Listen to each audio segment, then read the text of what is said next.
Oh my God. Jazmin, look at that butt. It's Jawsbreakers. I don't know what that meant, and I don't know what anything means because my name is Bret. That one is Jazmin, and this is another episode of Jawsbreakers, the Scary Funny Shark Show, where we watch, scary, sort of scary sometimes shark movies with you on Twitch, and then we do a podcast about it every time we do that. And that's what this is, a podcast that you're listening to. Welcome, dear listener. I'm so happy to have you. How have you been? Hello. You been doing good? Yeah, I'm sorry to hear about that. I hope it gets better. Just don't ever forget that you matter. You're important, and many hands make for light work, and you belong. Never forget, dear listener, you belong. And you know who else belongs? Joining us today is maybe Chris Logan. The jury is out. We're not sure. Hi, Chris. Hi. I can confirm on this podcast exclusive, I am Chris Logan. He is holding up his social security card and his birth certificate. All the proof you need, baby. Holding up his firstborn child. We're confirming that the eyeball scans are confirming they are a match indeed. Oh my gosh, it's so great to have you, Chris. We had you on the show earlier in the week when we watched a little ditty called Virus Shark. Thank you so much, first and foremost, for being a part of it. I mean, thanks for inviting me. It was a great time. I can honestly say I probably never would have seen Virus Shark if it wasn't for you. So I have you both to thank for that. So thank you. I don't think that you I mean, I'm glad you were there, but necessarily, like, if you had not showed up, I don't think you would have missed much, to be honest. You didn't need to see Virus Shark, but you saw it. I think my life is better for it. Well, are you? Yeah, I'm realizing right now I didn't log it on my Letterboxd. Does this movie exist on Letterboxd? Oh, it sure does. It does, because I have the rating from Letterboxd. Yeah. Coming at you. You know what? I probably would have never seen this movie had we not existed either. So first off, before we get into it, Chris, you are a podcaster yourself. You host a show as well, and I would like to hear about it. Well, sure. I co-host a podcast called Best of the Rest. It is a podcast about superhero movies. Those like really good ones like The Dark Knight and The Avengers that everyone loves. Yes, we don't talk about those movies. We're talking about the rest of them. So each week we take a second look at a superhero movie that was poorly received upon release. Then we only talk about the things we like and what the movie does well. So we've done episodes on Green Lantern, Daredevil, Teenage Mutant Ninja Turtles 3, a lot of movies that most people not yet, but that is coming soon. And to be fair, you actually did basically the entirety of Teenage Mutant Ninja Turtles during your TMNT 3. I could not help talking about those first two. I think for the most, critically they're not too well received, but most people, especially millennials, people my age, do love those movies. So weren't quite right to have their own episode, but I couldn't help diving into them on that episode because I love those movies. Personally, so much. I loved it. I love those movies as well. So I loved actually hearing your guys' thought across the entire series. It's almost kind of like a deep dive, if you will, the most comprehensive talk about Teenage Mutant Ninja Turtles on the internet, if you think about it that way. Hey, I like that title. I'll start using that. Sure. Thank you. Yeah. We love being positive on the show. There's enough people out there being negative jerks on the internet. You've probably but well, hang on. Kudos to you for lifting up your listener at the beginning of the show, telling them that they matter. That was they were having a bad day. I could tell. I could feel it in the saw it in their eyes. And you lifted up. You did their part, and that's very through my binoculars in the van, I could see it in their eyes as they left the grocery store today. I just saw life was starting to beat them down. They were questioning their decisions at home and at work. Oh, is that where I am right now? A van? You just took the bag off my head. I mean, he's currently just tapping. He's currently just hacking into everyone's computer. You wouldn't be able to know you're in a van because I got all these blankets covering up all the windows. Right. Yes, that is there's there's a lot of candy in here. Yeah. Most recently, as of this recording, you guys talked about Venom, which I enjoyed greatly. I listened to it just today, just this very day. Oh, well, thank you. Thank you for checking that out. A sequel coming out soon. Figured it was I'm excited. Good time to revisit that original. Yeah, it was a great discussion on Venom that highlights all the things that I overlooked in my first watching of that movie, because I'll be honest, I didn't care about that movie so much when I watched the first time. But the second and third times, I kind of really enjoyed it. And I enjoyed listening to you guys break it down and helping me realize the reasons why I liked that movie upon the second and third viewing. So, well, thank you for the kind words. I certainly appreciate it.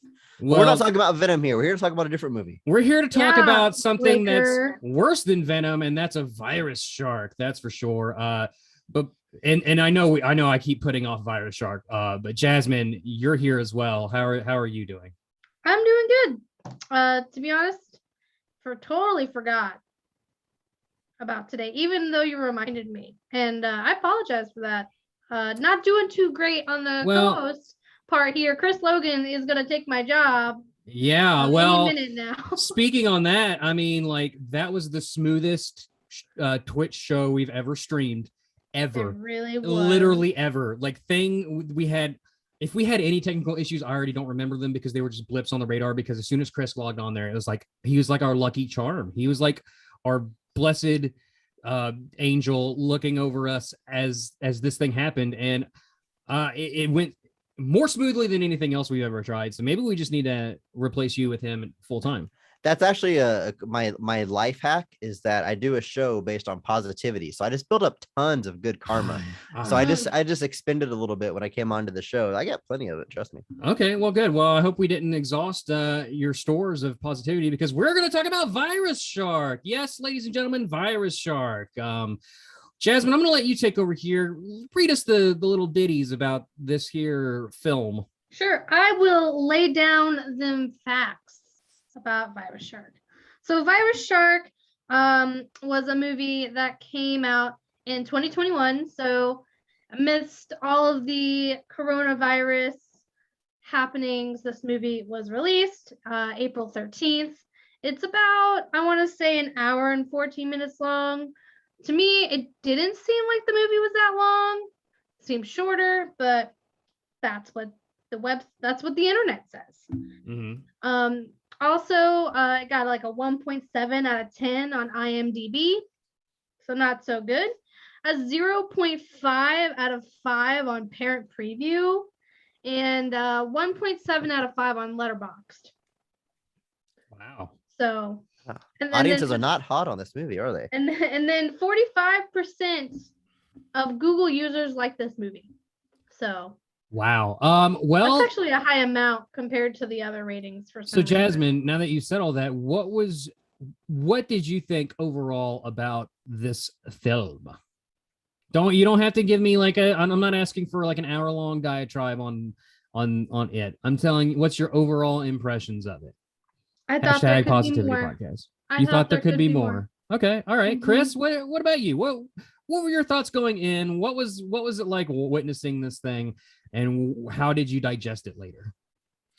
You know, going in, I was expecting almost like sci-fi channel levels of just bad acting, bad special effects, but maybe a fun time, a fun story. Mm-hmm. And kind of got that. Honestly, watching the movie, it just felt like a student film, whether maybe not even college, maybe like high school buddies get together, except everyone in this movie is like 40 years old.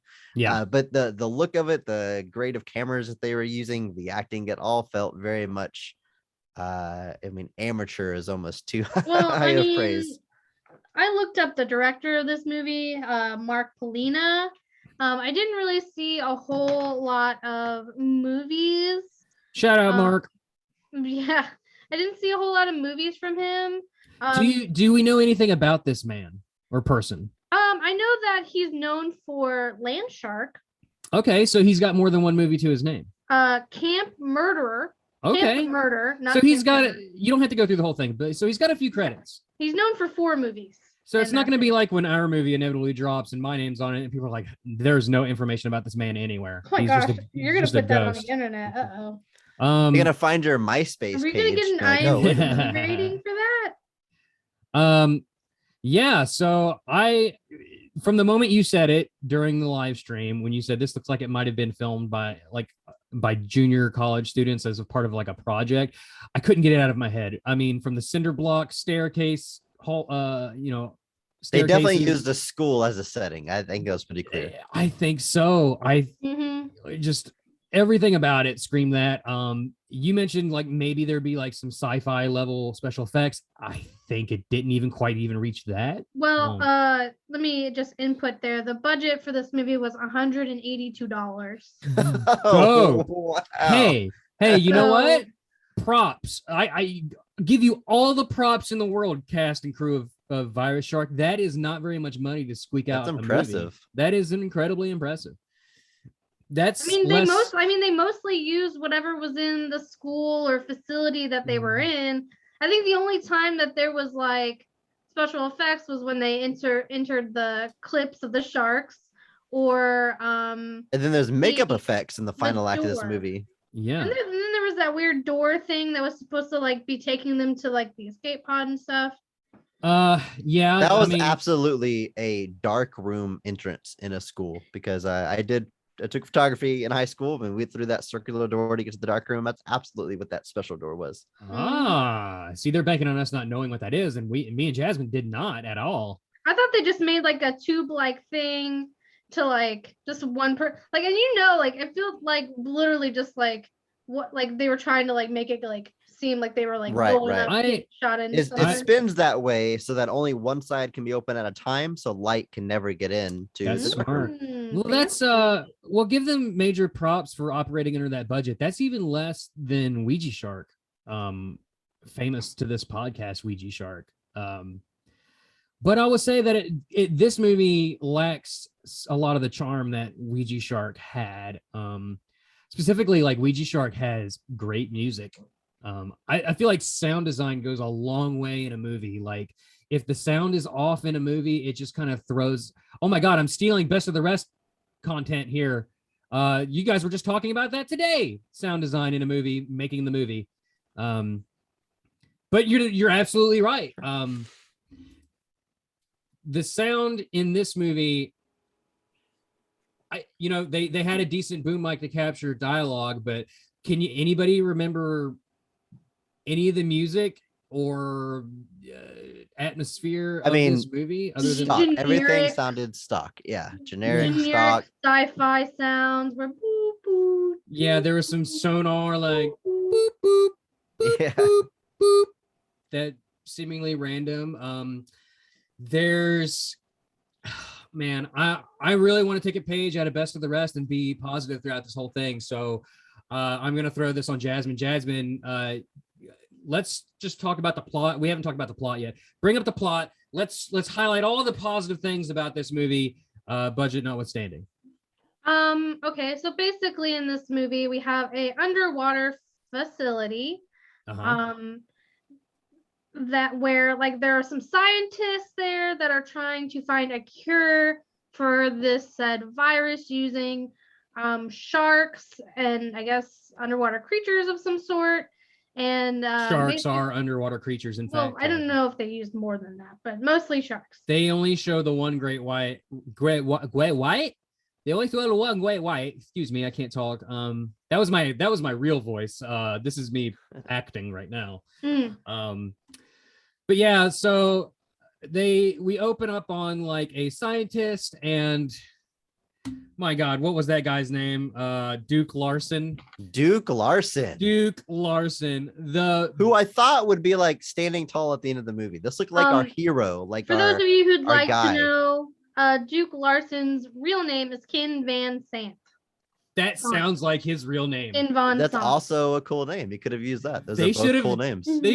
He should have been in the credits as himself. Like that would have been too perfect. It's this man with this very like 80s sort of, I don't want to say perm, but very curly, just kind of like. He could have totally been like. He showed up to work that day looking like that. Like he could have been used as like the main character on the poster, and I think people would like want to watch it. So we open up on them. He's sort of kind of wrangling the shark, kind of keeping it at bay, trying to get a sample for our scientist, who ends up being, for the most part, the main character of the entire movie. And through a very low budget splash, he gets a cut on his arm. A bite. They say it's a bite, but it's a cut. Boy. I'm going to be real here. I don't even remember the main scientist's name. Like her character name. Anyone remember what it is? I believe it's Girl with Glasses. Is that not? Yeah, what was her name? I know the other scientist name. Girl with Glasses, otherwise known as Gwyn. I remember Anne because everyone hated Anne. Everyone hates Anne. Anne is another scientist on the research station, and she is also, I guess, the medical doctor there because Duke Larson shows up to try and get patched up. She's not there, and he literally just takes some gauze and wraps around his arm and yells, "Thanks for nothing." Meanwhile, we get an occasional brief glimpse of Anne wandering the station as some sort of Anne's zombie with like her flesh exposed on her face. She got infected and she turned very fast. She immediately was covered in, grotesque makeup and losing control of her facilities. And whenever they talked about, a potential cure, they're like, "What about Anne?" And they're like, "No, we don't have time. We gotta go." No, so they were very much like fuck Anne the whole movie. Very dispendable. They were, and to be honest, she deserved more. Also, I don't know why my camera is. Don't worry about it. We don't. People are listening for the most part. But I'm gonna go ahead real quick because we're getting into some characters. I'm just gonna list the actors who they played. All right, but make it quick. I want to snappy. Okay, we got Yoli Canales as JoJo. Don't remember who JoJo was at all. Sarah Duterte. JoJo is one of the Mad Max type marauder people, not marauders. Oh yeah, that was marauders or something else, but we'll get to that. We got Titus Himmelberger as Gregory McLandon, Jamie Morgan as Christy Parks, Dr. Gregory. Jamie Morgan as Christy Parks. We've got Steve Diaspora as Richter. We have Natalie Richter. Himmelberger. Like the janitor maintenance man was Richter. Yeah. Married? I mean, like if you're making a movie with this budget, you're married. Dragging in like your loved ones. Okay, I'm sorry. Well, they're married. They have the same last name. They're a married couple. That doesn't mean they're married. They could have been brother and sister for all you know, Jazmin. I mean, we have the same last name. When our names are in the credits, I hope people don't assume we're married. Although that could be true. I'll have to put in parentheses brother, parentheses sister. I don't know. Okay. Noise J. Lawton as Mace, and then obviously Ken Vincent as Duke Larson. Those are the actors and their characters. Exactly. That makes me wonder if like the mutants we see towards the end, spoiler alert, are actually the other actors like dressed up. I wonder.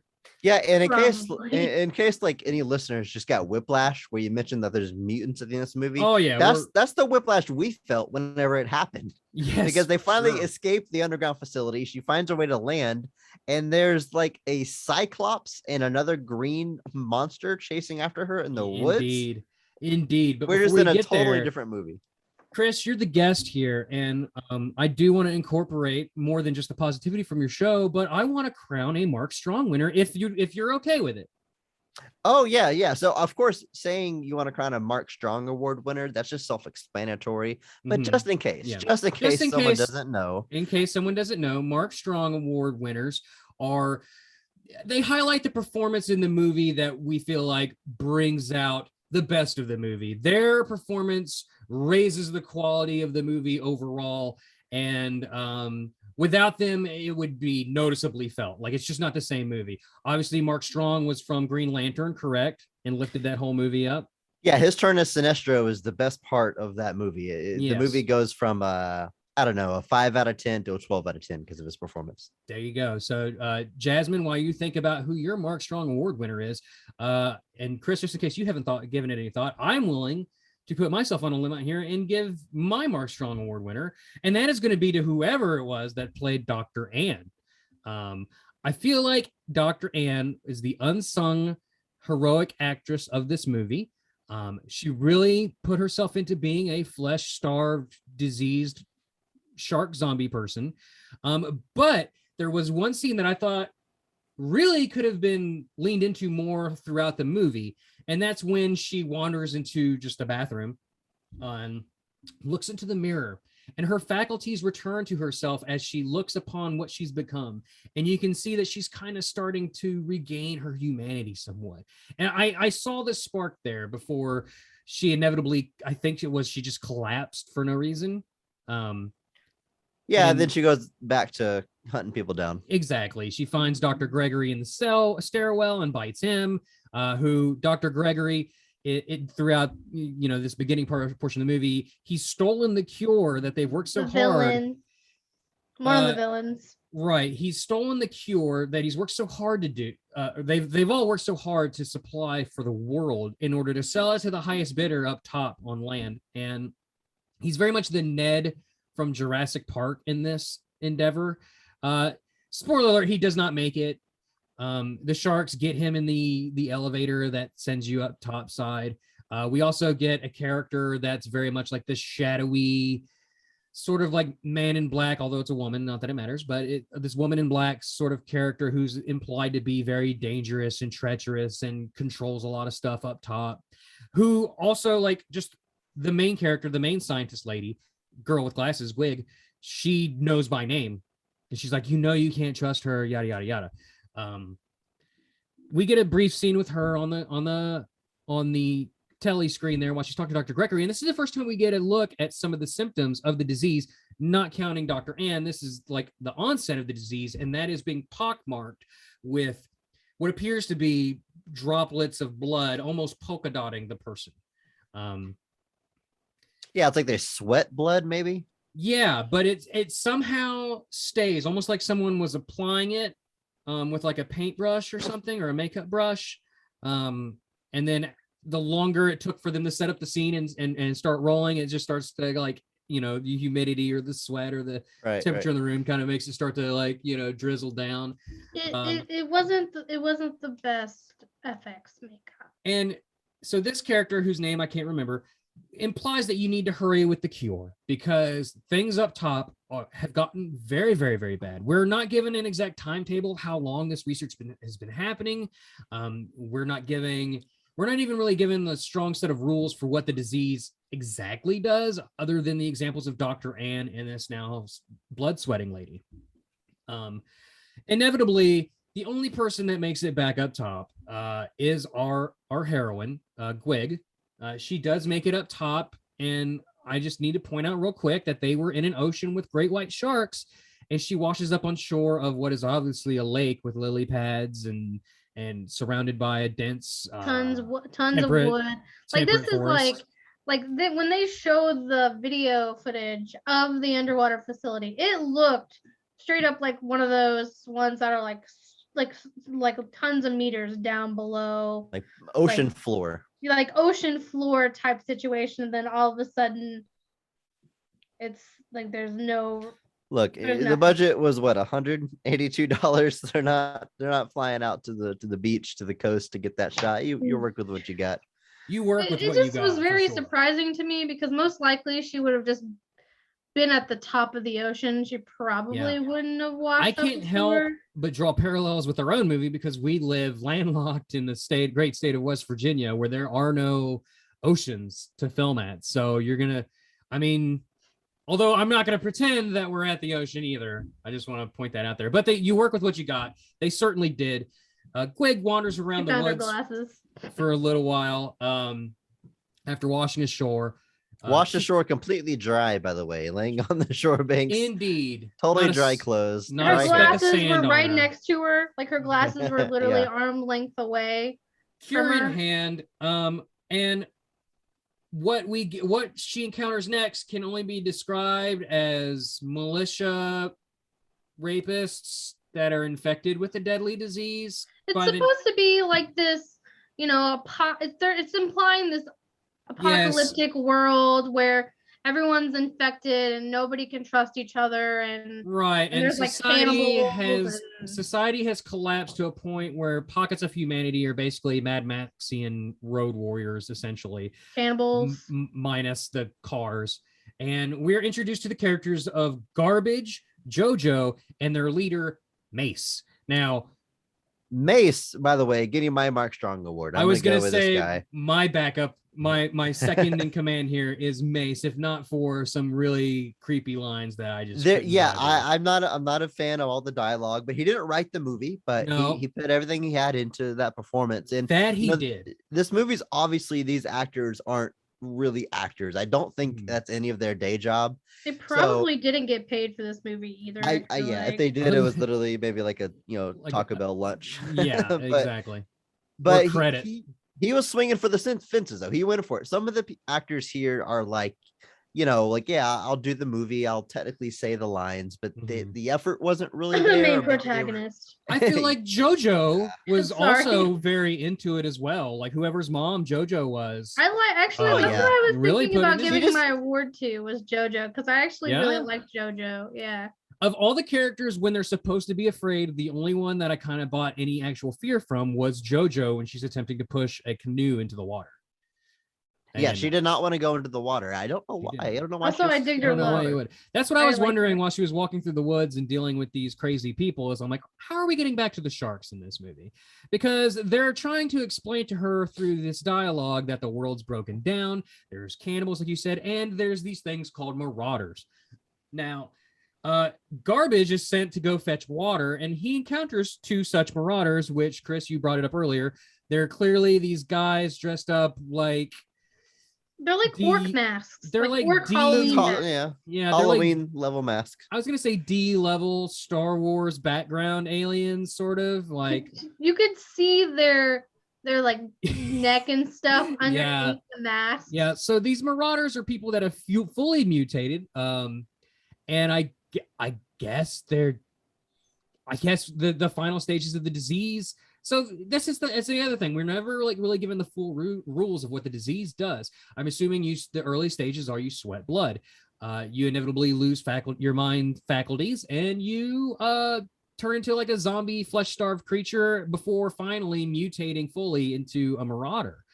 The timetable seemed pretty inconsistent too, because we see Anne get infected and very quickly she's at like that zombie level, whereas very much so. We never saw her Duke with, got like, scratched and he never really changed, and our trio on land all seems to be infected because they have like the blood sweat, but who knows how long they've been infected. They haven't turned. Exactly. They still can talk. They can still carry on full conversations, especially Mace, who has these lines like, you look real pretty. Oh, we're going to have some fun with you later. Ooh. And then JoJo's like, yeah, we are. I'm like, no, I don't like this at all. Like, no, bad dialogue. Bad dialogue, but they never get gross. They never show any of that thing. No, it's just implied grossness. This is very much. This is not a family movie, but like your family could potentially watch this movie and nobody's getting nightmares at night. Heads up, they all die. Unless you're just scared of like bad movies, I guess. I do love that you mentioned he had to go fetch water, and people are probably picturing like, that bar across his shoulders, the two pails on either side. He literally has just a thermos that he dips into the lake. So it's like, which is supposed to be an ocean, mind you, but we're not gonna look. That's enough for the three of them, I guess. That's fetching water. Yeah. Let's go fill up my thermos. The gun sounds in this movie too were and the gun not effects very gun-like. No, not at all. And which is funny. You would think that they would have better ability acting with these prop guns, given that they all look like they're from some sort of rodeo porno. But that could just be the way they were dressed, especially Dr. Gregory with his like, what do you call that, handlebar goatee thing he had going on? Like he looked straight up out of a Western. He could have been in a rodeo porno. Or a rodeo porno, exactly. Yeehaw, and doggies. Jazmin did point out on the stream, I thought it was a nice catch, that whenever they point their guns to shoot at people, like the gun goes off screen, so you don't have to actually see the muzzle flash or anything. Actually, I'm kind of a fan of that, honestly. It's smart, I guess. I think you work with what you have, but then shortly thereafter, we do see them try to put the effects on a gun in the middle of the shot, and it just kind of. That was the one shot they were willing to put the budget into. Oof. I mean, if you're gonna do that, just do it all the way. Maybe even make them make the sounds with their mouths. Bang, bang. That'd be. Well, I mean, I don't know. It's just like, I know this movie wasn't supposed to be like anything great, but like, how dare you? I don't know if they were trying to be great, if they were trying to be silly. I really didn't understand where they were going with this movie. Like, there are some movies where like House Shark, intentional, just is supposed to be silly. Pause the podcast since you brought it up. Mr. Logan, if you have not seen this little movie called House Shark, I highly recommend it. It's my personal favorite of all the movies we have ever watched. It is very low budget, but it leans into the comedy as hard as you could possibly lean. don't watch it with your kid. Noted. Oh, yeah, That don't. sounds like a good time. But yeah, because this one, it wasn't really going for jokes. It's not, some movies are really cheesy and low budget and they kind of call attention to it, and that's why they're fun. It doesn't really do that. It's like it's trying to be a legit serious, but not action serious movie. because the actors and like the main actress. I'm sorry, I'm gonna get this out there. I don't like her acting. She literally was just reading lines. There was like no emotion. Like in serious scenes, you could see her smirking, and I'm just like, what is happening? She was not believable. I will give and this it movie bothered some me. credit where credit is due. A very common trope in the shark movie genre is like everybody's just hot as hell, like just the hottest people you can imagine. And they didn't do that. These are normal. That's not me being mean. I'm just saying these are normal human beings. Like these are average, everyday citizens. The And maintenance guy. I appreciate that, because if I went to my work and sharks were attacking, not everybody is like a hunk or a hottie. Like they're not. Like if there was a movie about that, I mean, I'm not bad looking, but not everybody is as good look can be as good looking as me. All right, I'm gonna shut up now. If there's ever like a meet and greet with the cast, I hope you go up there and you meet them and like, look, I just want to compliment your movie. No. Y'all aren't hot, and that's a good thing. No, I'm not saying that there was nothing attractive about any of these people. I'm just saying that you guys know what I'm trying to say, right? There was no Channing Tatum wasn't cast 10 times this morning, Bargain. These are the type of Blake actors Lively that wasn't you can cast 12 sympathize times. with. There was no shoehorned booby shots. You know what I mean? There was no there was no shoehorned typical jock flexing his pecs. I think what you're trying to say. You know what I mean? I think what you're trying to say is these are actors, people that you could sympathize with, and that like you could see that yourself like in their shoes. Thank you. I'm not pretty situation. either, even though I just said that I was. Well, so anyway, back to the movie here. So they decide through the dialogue, we learn that I guess fractions of the government / military still exist somewhere on the planet, but the only way to get to them is the fastest way is through the water. Because we kind of skipped it. The gang, the apocalyptic gang, they end up all dying. Okay, I mean we'll get there. And then the military guy shows up. You're literally bypassing everything. You literally interrupted me to just finish what I was saying. So go ahead and just well, no, you just completely ignored the fact that everybody got murdered. I was getting there. I literally just said through dialogue, we learn about this government military state that still exists on the world. And Mace's grand idea is to take the vaccine across the water in order to somehow sell this to them for profit for literally anything they want, ignoring for the fact that they could take the cure themselves and be healed. Nobody thinks of doing this. Why? And she can make more.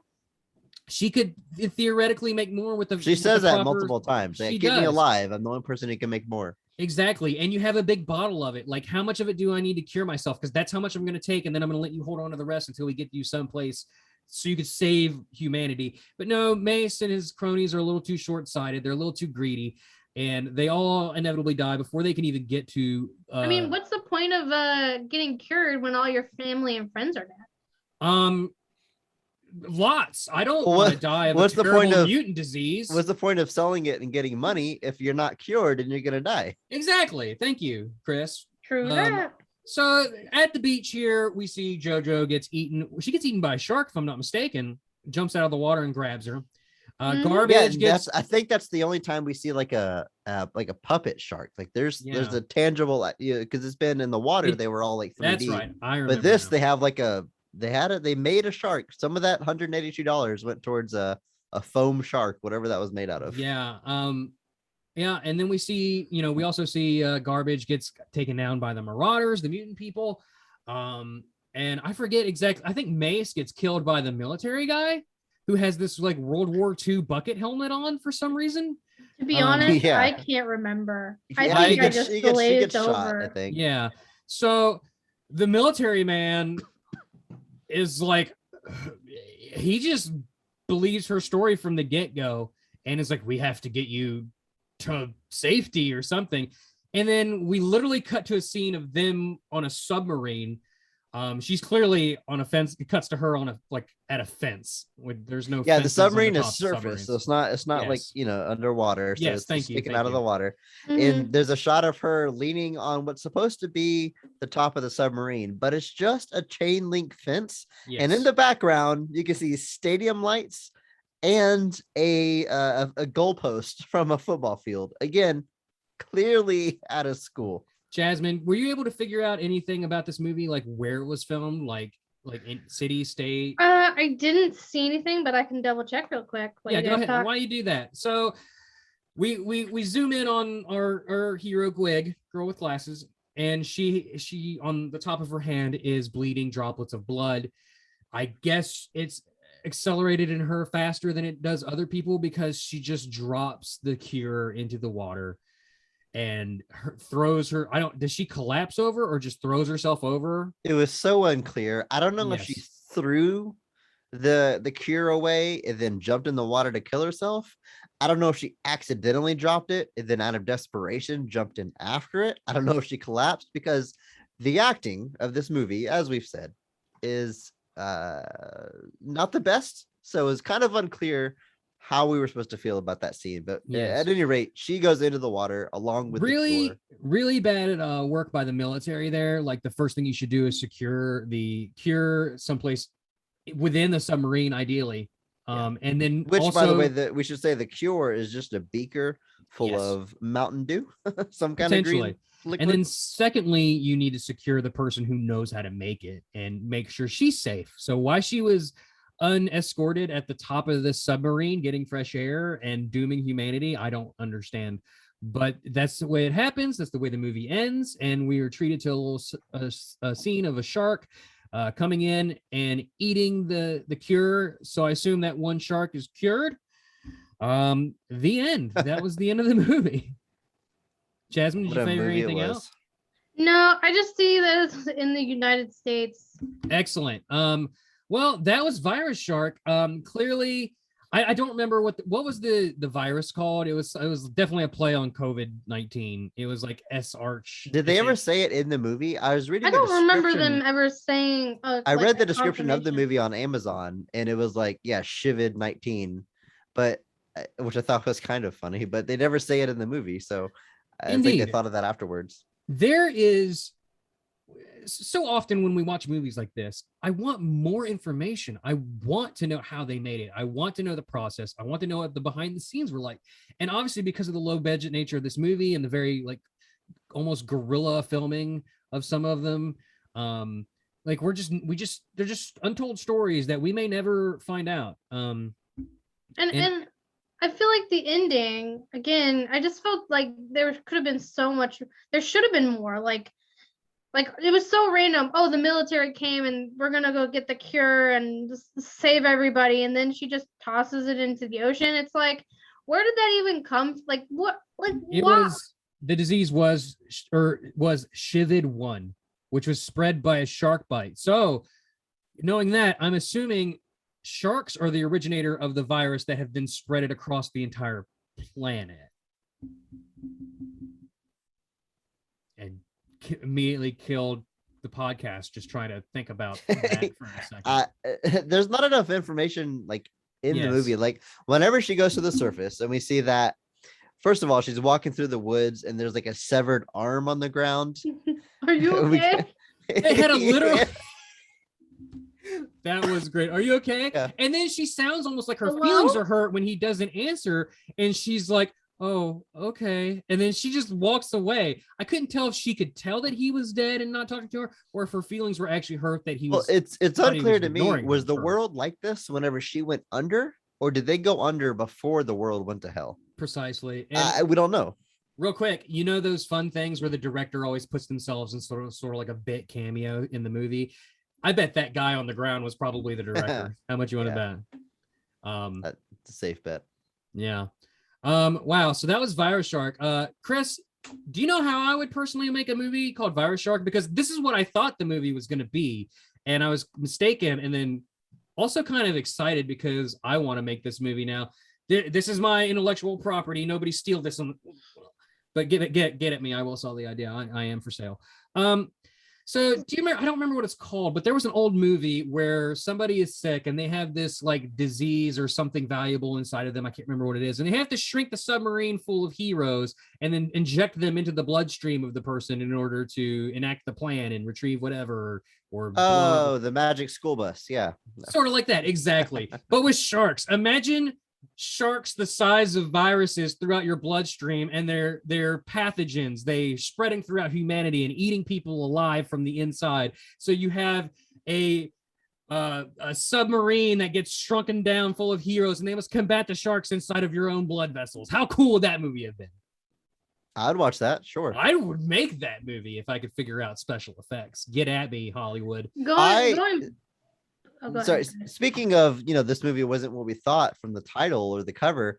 I thought it was just going to be like a shark attack movie, and the sharks have a virus that just makes them more aggressive. It makes them stronger. It makes them bigger. Some excuse so that they start attacking humans, and that's it. Like, I thought it would attack people on boats, attack people swimming by the shore, and we just have a typical shark attack movie. So the fact that it was like a virus that infected and transferred humans into mutants, I mean, I did not see that coming. It's not what I signed up for.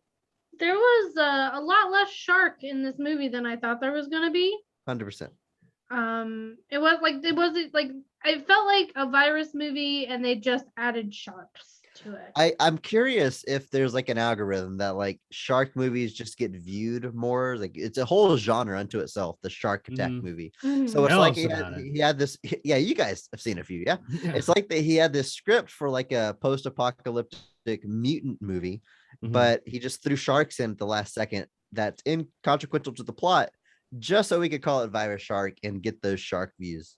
Obviously, this movie exists post COVID-19. I mean, unless they just the reason why we don't hear the name of the This disease. is probably why we have COVID-19. Probably so. So maybe that's the reason why we don't ever hear Shavid-19 in the movie itself, because they come up with that afterwards and pop that in there just to catch some headlines. Total possibility. But this movie did come out in what, 2020, Jazmin? 2021, I think. 2020? This year. No, 2021. Okay. So it was released in April. Okay, so April. So that means it had to have been filmed last year, most likely during the pandemic, maybe explaining how they were able to get the use of an entire school and its, facilities. I want to know that story behind the making of this movie. Like, is it a bunch of people who are in the same bubble who weren't so terrified of COVID that they were like, you know what? Since we got nothing to do, we're all off of our real life jobs. I bet we could make a movie. Let's make a movie. And I really wonder if that's what it is. And I would love to know that story. And I kind of, in my brain, that's what I'm going with. I hope it wasn't a bunch of people that are just like, that shit ain't real. Let's make a movie. But that's Virus Shark. If either of you have some final thoughts on it, before we rate it and put it up on our perfect, ever expanding definitive list of greatest shark movies of all time, no dispute. We will get to a quiz after y'all's final thoughts. I just want to say the best, FX scenes and stuff, were like the ending credits. We didn't really talk. The ending credits were like the best. Oh yeah, those were good. They were good. So it was like a microscope view of a virus, like mutating. It was very cool. And the music was good. Inspiring, I would say. Like, you thought the music was good? Because I literally spent like a good 5 minutes talking about okay, yeah, I agree. Yeah, with the ending credits was like super neat. And can I say, I wonder if, they had to have edited this movie themselves, whoever made it, and then like just paid someone to make the credits. Do you think?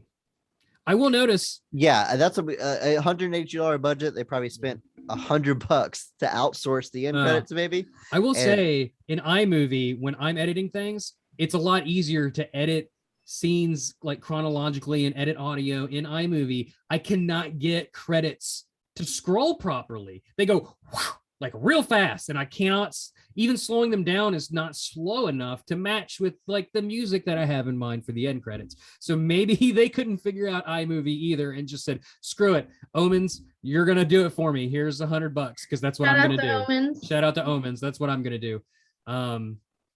You know, you mentioned a possibility of a director cameo, and maybe he was that guy on the ground, but we do see our director in this movie. Do we? He's in the reflection of a computer monitor. Oh, Is that him? You can well, it's whoever's operating the camera in a movie this size. I assume it's just one guy. He probably doesn't have a separate camera operator, but plain as day in the reflection, you see the guy behind the camera. He's got a yellow plaid shirt, filming the movie. Yeah, on those very nice matte computers that they have down there. But as far as overall thoughts on the movie, it's not great, which if you've seen it, you know. If you're listening to our conversation, you can probably figure that out too. But it's honestly hard to be too critical of it just because it's so obvious that it is just a fun project that someone is doing. It's either them with their friends or family or aspiring filmmakers getting together, scraping together literally every penny, using the resources they have. And I love that stuff. I've done that stuff. I mean, that's fun. So it's hard to really be too critical of it.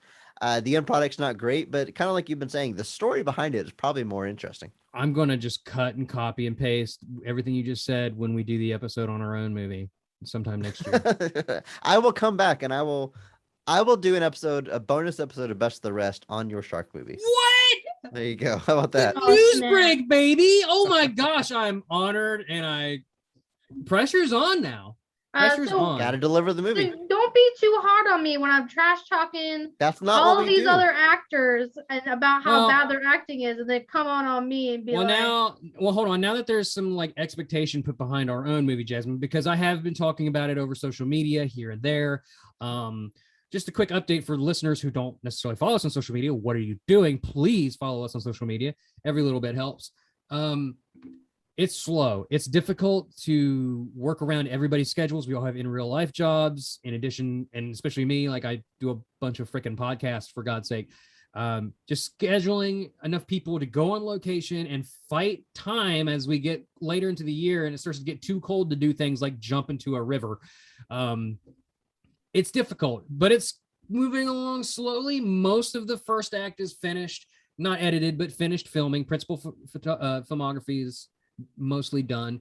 We're due to start filming the second act this in October of this year, and if everything goes smoothly and okay, hopefully we're just wrapping up Act 3 in November, and then just doing a few reshoots here and there to like add some transitional scenes, and that gives me up until summer of 2022 and to edit, sound design, give Omens a pass over everything, get the people that I want for the music, stuff like that. All that stuff's in the works, so it is moving along, but it's moving along at a seemingly a snail's pace. But it is very fun once you actually sit down and start seeing like the fruits of your label come together into one really bad, stupid story. But that's the dream. That is Untitled Jawsbreakers shark movie update. First time I think we've actually really talked about it at all in this show.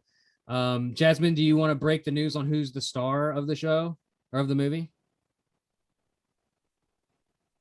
Channing Tatum. It's Channing Tatum. You got. It is Channing. We got Channing Tatum. No, please don't sue us, Channing Tatum. Jazmin changed her name, Channing Tatum, for the movie. No, there's three not titular, but there's three stars throughout the movie. One act focuses on myself, one focuses on Jazmin, one focuses on a third person. We're working with what we got, baby. I would rather not be in it, but doing what we can to stay alive. So look forward to that next year. Jazmin, I think it's important. Like, since it's out there, we're putting it out there. I was kind of hesitant to do that on the show because, just in case it fell apart. It seems like it's going to actually happen in some capacity. So I'm comfortable putting it out there more. So maybe we can start doing more updates on that, every time we do a show. Just don't get your expectations up too high, y'all. Oh gosh. Well, no, it's definitely meant to be hopefully it's a good bad shark movie. That's my goal with it. But that's a sweet spot. Please, God willing, help us. So let's move on to the quiz. If you guys got nothing else, let's do it. Okay, so this quiz, Mr. Logan, in case you're not familiar, is totally necessary. When Jazmin is being quizzed, it's necessary for her continued membership as a co-host of the show. So naturally, if you manage to defeat her, Mortal Kombat rules, you climb the ladder and get promoted to co-host, and she gets demoted to guest. What an opportunity. Okay. I know, right? So here we go. Here's your chance to earn some stock in the critically acclaimed by 3 to 4 people on iTunes show Jawsbreaker. Question numero uno. Number 1. We know that viruses can jump from animals to humans and sometimes from humans to animals. What kind of virus is this? And the first person to answer, to buzz in, gets the point. What kind of virus is capable of jumping from human to animals or animals to human? What type of virus is this? What is this called? I'll give you a quick hint. We are currently experiencing the ramifications of one such virus in our real world lives for the past COVID-19? COVID-19 is the name of a disease that is not a type of disease. I wouldn't know. I don't know. Okay, well, you don't know. Chris, do you care to take a stab at it? Yeah, I don't know. Well, like when you when it's safe and you want to go learn about a bunch of animals and you go to a place that has a lot of animals in one spot and you're able to look at them safely with your family. A library, that's where people is that where we're getting at? Chris, is that where people keep a lot of animals? Living animals in one spot? You said read about animals. I heard read about animals. No. That's not what I meant to say if I said it at all. All right. So the I see animals at the zoo, sir. Zoo virus? Close. I'm giving the ding ding ding. I'm giving the point to Chris. He's the closest. I did not earn that, but thank you. The correct answer is zoonotic. Zoonotic viruses. Like I'm gonna know what that. You made this quiz, so you obviously know the answer. Did you know that before you looked it up? I actually did, because these other diseases called like bird flu and swine flu existed before COVID-19. Yeah, well, I don't believe it. See, these are the type of questions he asked. They're all going to be like this. They're not going to be about the movie. They're going to be related to the movie, and they're going to be real vague. I don't know what I mean. Okay, Jazmin, you get to win by default if you can tell me where this movie was filmed. I looked it up. It didn't tell me. Well, I'm sorry. I guess we're just going to keep America. With what I got. Yeah. Chris Logan. Ding, ding, ding, ding, ding, ding, ding. 2 points to Chris Logan. 2-0. Very few illnesses. Question number 2. Very few illnesses can cause someone to bleed from their pores, but it does exist. Can you tell me what it is? Use your knowledge of the English language and medical jargon to get close. Whoever's closest gets the point. An illness that makes you bleed from your pores. Incorrect, sir. Borealis. Borealis? Do you mean the actor? Borealis. What was his first name? The guy from Bones? What? You said Borealis. What does that mean? Pore, as in the skin. Skin. I'm guessing here. Oh, poor. You said Borealis. I thought you meant. Yeah. I thought David Borealis from Bones. Why? That's irrelevant. That's what you said. So think about it. What's a medical jargon for like blood? Blood.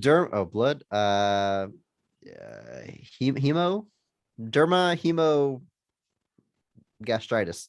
Dermahemo. What he said. Dermahemo. That's your guess. Jazmin, give me a guess.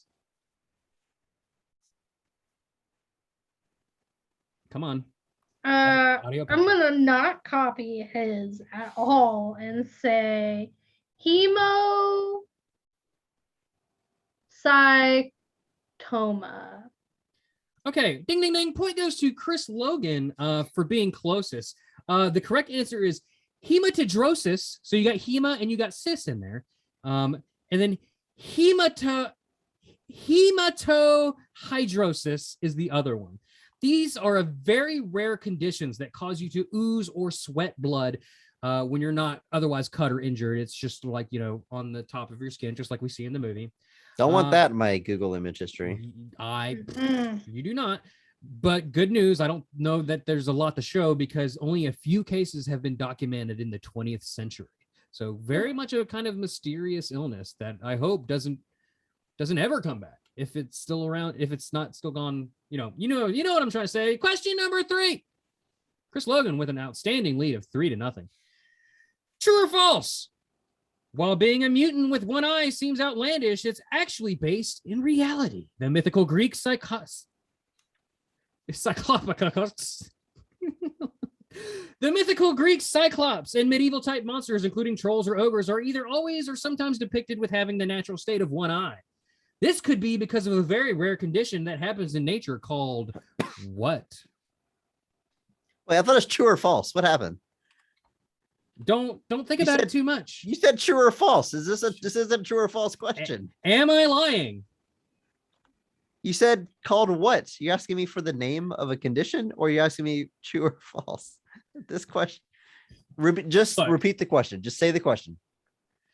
Okay. Just the question. True or false? Hang on 1 second. I'm not struggling. Okay, true or false? While being a mutant with one eye seems outlandish, it's actually based in reality. Here's the part where I try to confuse you. The mythical Greek Cyclops and medieval type monsters, including some trolls and ogres, are either always or sometimes depicted as having the natural state of one eye. This could be because of a very rare condition that happens in nature called Cyclopia Syndrome. True or false? I'm going to say false because you said true. So. Well, I'm saying there is a condition. There have been animals born with one eye. That is true. Whether or not it's called what Cyclopia? You said. But has it happened to humans? I'm gonna stick with true. I'm just gonna stick with true. I'm gonna say false. Ding ding ding! Chris Logan with 4 in a row. I never win these. So this isn't anything new on the show. So user alert, Cyclopia Syndrome is something you do not want to Google unless you just have an obsession with the morbid, because you will see pictures of sharks, small animals, because most of them tend to die at birth.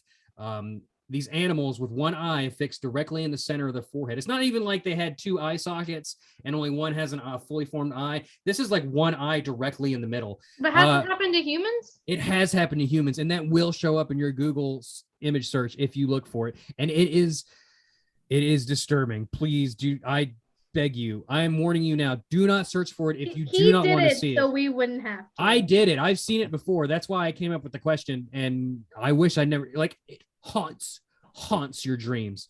I feel so terrible for these poor, babies that are born like this. None of which very rarely have ever lived for very long. For what reason, I'm not sure. But all righty here. Now we've come to the last question. And this one, Jazmin, believe it or not, there's a total of 5 points in this one question. You could come back and win. You could tie or win. I mean, you don't know. We'll see.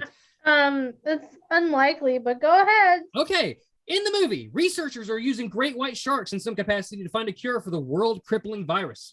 There is some truth to this. Can you give me a real-world example of how sharks can positively impact medicine? Do not say the movie Deep Blue Sea. A point for each correct answer, and traditional with quotation marks, Chinese medicine does not count. An example of sharks being used in research to advance medicine. That's what we're looking for. What about regeneration? Okay, Jazmin saying regeneration. Chris, can you give me one? Cancer research. Point to both of you. Excellent work. So, Jazmin, wound healing. Scientists working on the sequencing of the shark genome are trying to understand and possibly adapt to sharks' rapid recovery in wounds to see if it can somehow benefit us. Chris, you said cancer research.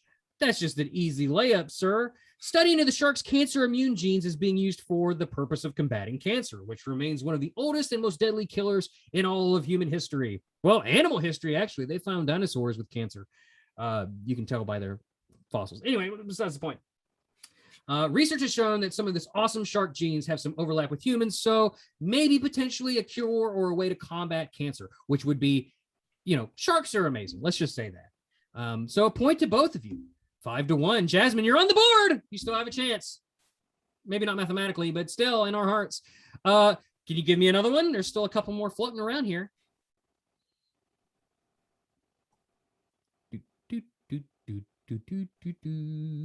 You can phone a friend. Chris Logan, would you like to phone a friend?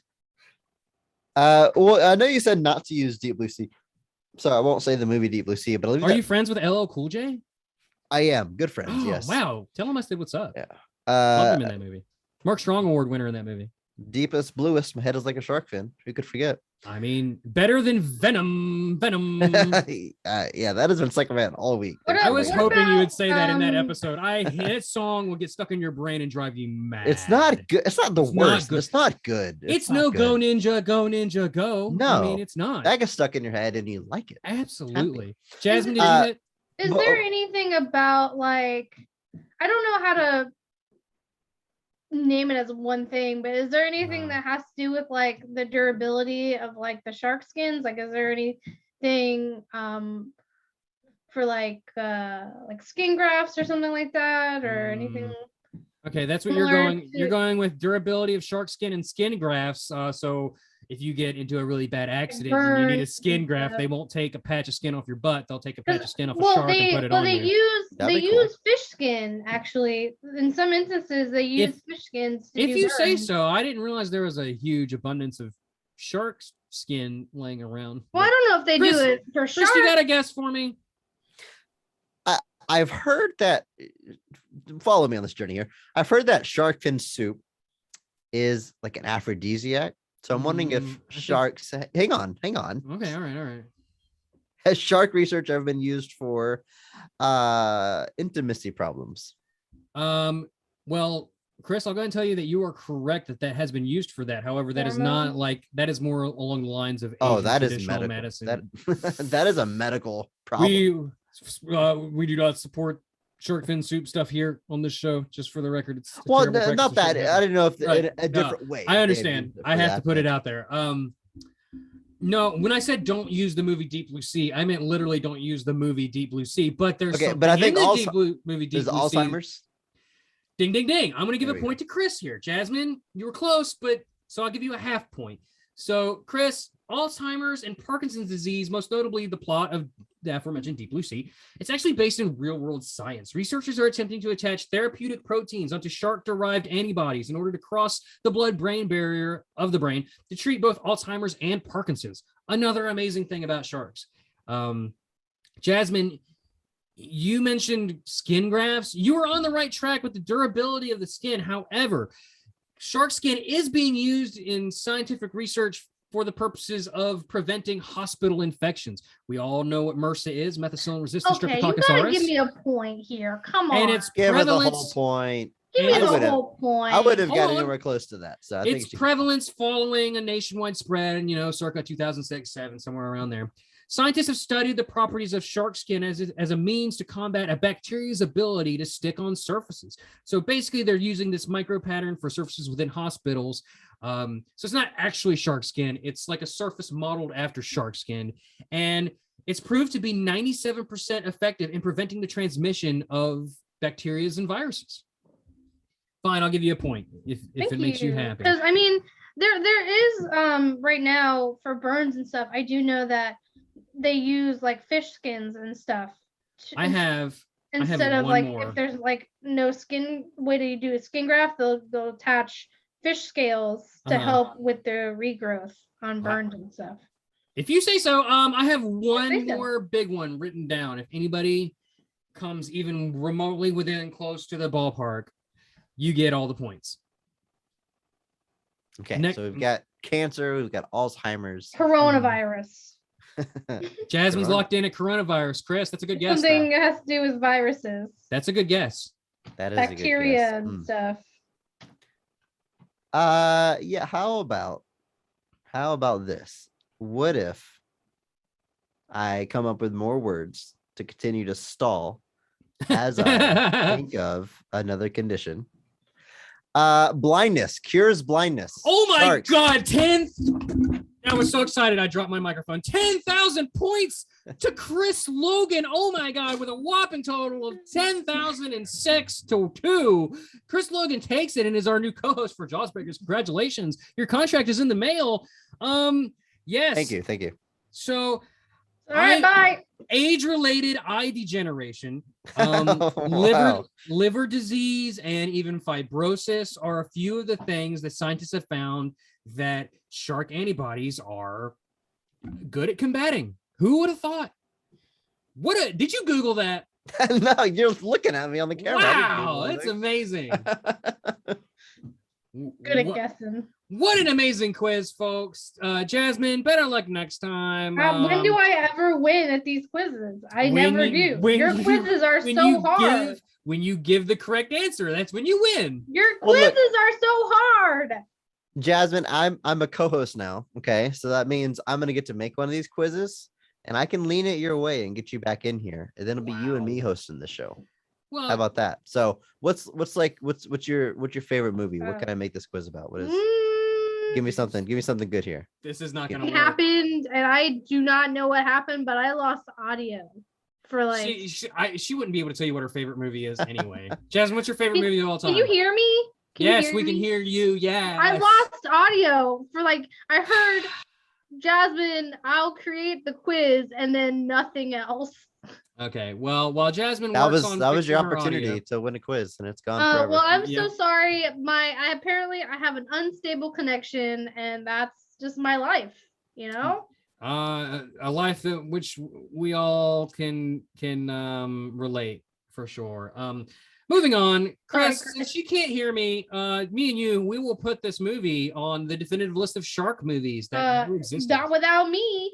Oh, you can hear me now. Boy, oh boy, yes, you can. You didn't say anything. I can hear you guys now. It was just for like a minute. Oh my God. That I couldn't. I don't even know what it just said interrupted. So connection. The shark movie tier list goes as follows. Starting from number 1 and working its way all the way down to number 12, we have 47 meters down, Uncaged, Six-Headed Shark Attack, The Wreath, House Shark, Ouija Shark, Sharktopus, Santa Jaws, Empire of the Sharks, Planet of the Sharks, Mega Shark versus Crocosaurus, Avalanche Sharks, and bringing up the rear is Ice Sharks. So we do this rating based on 3 factors, Chris, Logan. Eye roll meter, cheesy factor, and brutality. All of which are open to interpretation. Sometimes cheesiness. I thought we had more than 3. No, we've had 3 for this. What are you doing? Like 4. Who are you? You've lost your co-host chair and you've forgotten the show entirely. I thought there was like 4 of them. Incorrect. Blood and gore? That would go into brutality. Just roll that over into brutality. So any of these factors can go into being bad for the movie or good for the movie. For instance, a movie that really leans into its cheese factor, that might work for the movie. Case in point, House Shark. Or a movie that's overly violent, that's meant to be overly violent, it might be off-putting. It might be something bad for the movie as an overall experience. It might lean too heavily on that. So that's how we're going to rate it. So first off, Jazmin, your eye roll meter, how eye rolly was this movie? I'm going to give it a bad 5 out of 5. A bad 5 out of 5? You can barely get worse than that by our metrics. Chris, what do you think? Yeah, if I'm rolling my eyes at this movie, it's not for the good reasons. It's not because they said a cheesy line that's just so witty I can't help but laugh, even though it's dumb. Nothing like that happening. It's just, what are we doing here? What's the plot?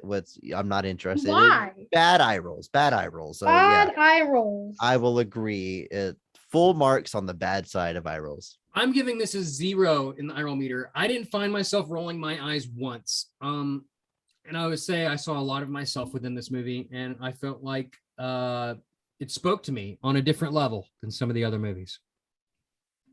But well, you're entitled to that opinion. I'm entitled to my wrong opinion, and my score will actually average that down a little, so it's not quite maximum eye roll meter.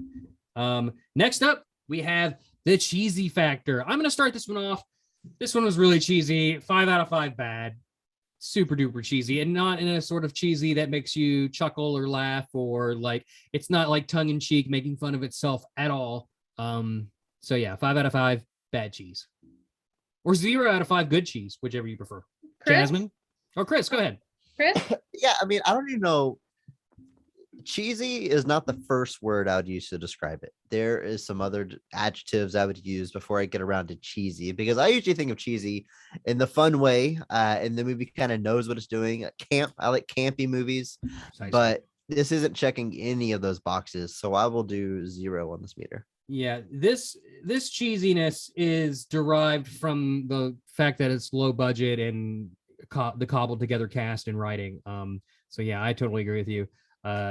So you got a 0 out of 5 for good cheese. I got a 5 out of 5 for bad cheese. Jazmin, how much cheese? It's bad. Well, I can see where Chris went with a 0, and I can see where you went with a 5. It's bad. I just want the worst. So how can I hurt this movie is what I'm putting a big X instead of a numeral here. I feel like that's fair. I think we're all, unanimously in agreement in regards to the cheese factor. Lastly, we have brutality. How brutal was this movie? How was the blood, the gore, the death, the attacks, the violence? And Chris, let's start with you. What did you think? There's some shooting in this movie, but no fun squibs or blood splatter. Mm-hmm. There's mutants and they don't get too violent. The one bit of violence or brutality that I genuinely enjoyed was when I said there's that physical shark that kills Jojo. That puppet shark that they made. I really enjoyed that coming onto the screen and biting her. It wasn't super graphic, but it was fun. I would give that 1 point for that, so 1 out of 5. I will say practical effects are very underrated in modern movies, and you see it more often with lower budget films that can't afford like fancy computer graphics. But I mean, you could see like here's the perfect example of a classic movie that did a lot with very little, like an Evil Dead. Its practical effects are stunning, especially for the time, and they still kind of hold up. Like this is what, 40 years after Evil Dead, 30 years after Evil Dead, and this was nowhere near as good as what Evil Dead was. So now, respect to the $182. It's impressive to make any kind of movie for that budget. Definitely agree with you there. You can't curve your scale based on their budget. Sure. Jazmin and Kat? I agree. I was also thinking about giving it a 1. Okay. I'm going to give it a 0.5 because you made a physical shark puppet. Use it. They should have just used that thing the whole movie. Yeah. Why did we only get to see it once when it killed Jojo? So you get a little bit of credit for having it. You lose a lot for using it just once. I like that they were able to get some sort of like CGI sharks in it, but they weren't utilized in a way that was particularly interesting. So there was a couple times when the actual virus shark was like tearing up their communications. If you say so. If you want to include that, I don't think that is very violent necessarily. I mean, it's not violent, but it was a neat scene. That's just effects. So I think overall here, I think that 0.75 is what that averages out to. So knowing what we know now, it averages out to about 3.75 in the eye roll meter, 0.75 in the brutality, and a big fat X on the cheese factor. But the ultimate question is, where does it fall on our list here? Now, I haven't been able to catch every stream, but I did watch Crocosaurus with you guys, or most of it, and that's pretty low on your list. Yeah, that was like 10, 9. It's number 10. It's number 10 out of 12. I enjoyed that more than Virus Shark. I'm just gonna put it out there. Virus Shark is a big fat last place for me. Really? Sorry. So using the barometer of Mega Shark versus Crocosaurus, number 10, and Jazmin's desire to place it even below Ice Shark, the much maligned Ice Shark's at number 13. Ice Shark had more more effects, and it was more interesting in the fact like these sharks could use their fins to cut through ice, and like, okay, all right, you don't so much stuff. Okay, I understand entirely. You don't have to go on and on and on.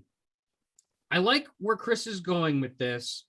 He's giving it some credit here. Is this movie better than the number 11 movie? Because I agree with him. It's not better than Mega Shark versus Crocosaurus. That movie had actual star power. It had way better effects, however poor they might have been. It had the right kind of cheese. It did. It did have a lot of cheesy things. We don't need to get into that. Like, go listen to that episode. It's definitely not better than that. So I'm agreeing that it's definitely below that. Jazmin, you think it belongs below Avalanche Sharks and Ice Sharks.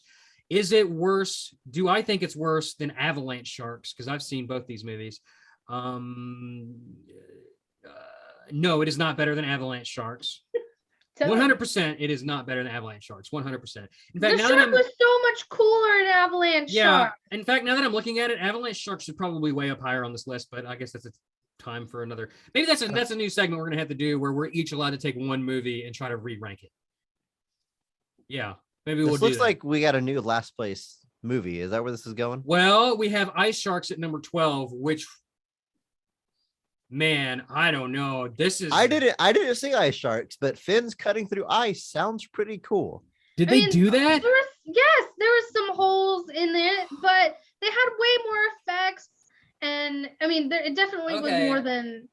Okay, all right, and I mean, Ice Sharks had the benefit of being an actual sci-fi movie, like the channel sci-fi. There was more gore in Ice Sharks. I mean, the guy's arm gets taken off and there shows it. And real quick, I want to point out that for being a sci-fi movie that Ice Sharks is, the acting between it and Virus Shark not the same. All right, I'm using that. So the acting's probably on par. They're about the same. They probably draw even. The effects in Ice Sharks were way better. I think it was better. The fins cutting through the ice was cool. The shark attacks themselves were gory but not realistic in any way. And the story didn't make any sense. The dialogue was very wooden, and the characters were very wooden. Yeah, okay, all right. I think we got. I mean, there was a lot more going on. We got the answers that we needed from Ice Sharks, and I mean, some of it didn't make sense, but like the whole entirety of it,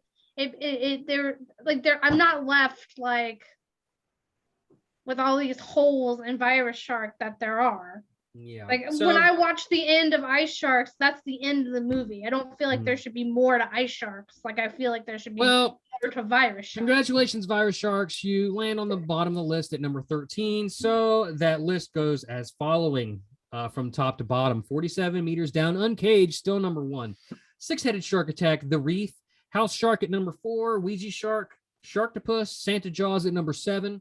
Empire of the Sharks. Planet of the Sharks. Mega Shark versus Crocosaurus at 10. Avalanche Sharks. Ice Sharks. And coming in, bringing up the rear, number 13, Virus Shark. Which, by the way, I need to point out, it's not Virus Sharks. It's Virus Shark, as if there was one main antagonist and it's supposed to be a shark when it really wasn't. They need more sharks. Absolutely. But congratulations on getting a movie made. It's more than the budget wasn't big enough for that last S. So it's just Virus Shark. They couldn't afford the last letter. That's going to be it for us. Thank you guys so much for listening. Real quick, Chris, give us the spiel again. Run us down. Tell us all the stuff about you, where people can find you, your home address, your telephone number. Give us all your first pet, the make and model of your first car. You can just tag your socials. That'll be fine. That too. That stuff will be in the description as well. But go ahead and say it anyway. Sure. Okay. Yeah. At BOTRcast. That's Twitter, Facebook, Instagram, everywhere at BOTRcast. That's where you can find us, find the show, find out what movies we're covering next, get links to the podcast. It's available everywhere you listen to your podcast. Best of the rest. Check us out. It's a good time. It's a positive time. I promise. Absolutely. And I will say that it's a fairly new show. Like you can easily binge and catch up on all the episodes. And especially check out the Venom episode ahead of Venom, Let There Be Carnage. For being a new podcast, sound quality top notch, better than us. That's for sure. Better than me. I did like 100 episodes of Let's Die, and they all sound like garbage, all the way right up until the bitter end. But you guys do a great job. I still have a mic. She's exactly. You guys do a great job. Chris, thank you so much for being our first guest we've ever had on Jawsbreakers. It was amazing to have you. Thank you for spreading. I hope to be back sometime. Yeah, your positivity, one could say, was infectious. Give us that karma. Jazmin, do you have anything you want to say before we sign off? You know, the only thing I have left to say. Well, don't say that. You can find Jazmin on twitch.tv/meteordoll, because I know what he was going to do. You can follow us on Jaws_show on Twitter, or on our network's Instagram page, which is InstaPodDog on Instagram. And follow me on Twitch, I guess, if I stream again, twitch.tv/breakerstreams. You can also find me on Instagram and YouTube, Meteor Doll. Meteor Doll at all the things. Descriptions in the description. Links in the description. So, nailed it. First try. And you know what we say at the end of every episode, Jarmagargar? Yep, we're gonna count down, and we're gonna. All right. We're gonna. Go ahead. You Chris, count it down. Are you ready for it? What are we Are saying? you ready for it? Jarma. Smile, you son of a bitch. Yeah. Okay. I'm ready. So ready. Ready? 3, 2, 1. Smile, you son of a bitch. Thank you. Have a great night. Great day, wherever you are. Bye.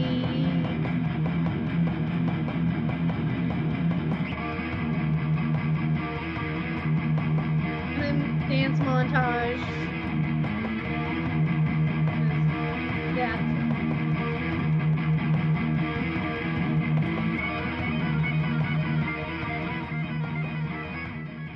And cue the fade out.